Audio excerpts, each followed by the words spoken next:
Self-monitoring. Self-monitoring refers to monitoring competence or emotional self-regulation. Some people are high self-monitors, whereas others are low self-monitors. A person who is a high self-monitor is usually concerned about how others perceive him and would sense his behavior in a particular situation in case he feels he would be or is being perceived negatively by others. Thus, he would change his behavior so that others perceive him positively.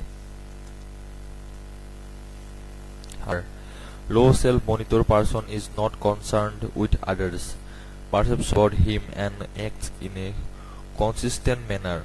For instance, a low self-monitor would express his religious beliefs across situations, but a high self-monitor person likely to say something other than his actual belief in case he feels situation demands it, and others might perceive in a negative manner if he states his true beliefs.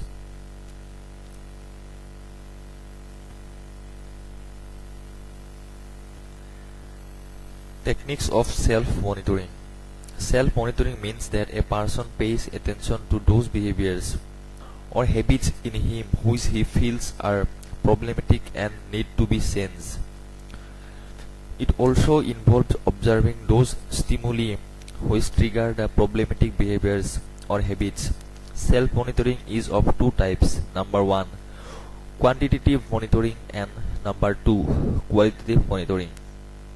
A person who pays attention to quality of things which are happening, how certain things make him feel, how those things look like, etc., is perhaps using qualitative monitoring to change himself. However, a person who counts the number of things he repeats his problematic behaviors or habits is following quantitative monitoring.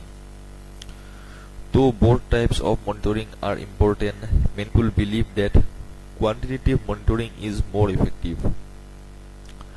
While using quantitative self-monitoring, a person identifies the behaviors or habits which he feels need to be changed. Then he finds out how he can count or measure the ones of those behaviors or habits and starts using this method in his day-to-day. When a person starts using this method of self-monitoring, he has a value idea of his problem. But once he starts applying the method, he comes to know the actual occurrence of his problematic behavior and finds out the stimuli that trigger those behaviors. The method of counting or measuring the problem depends upon the kind of problematic behavior or habit. For instance, if a person decides to change his wrong eating habits, he might choose to make simple recordings in a notebook each time he picks something to eat. The recordings may include what he is eating, how much time that he feels hungry apart from his regular meal timings, events that trigger his hunger, etc.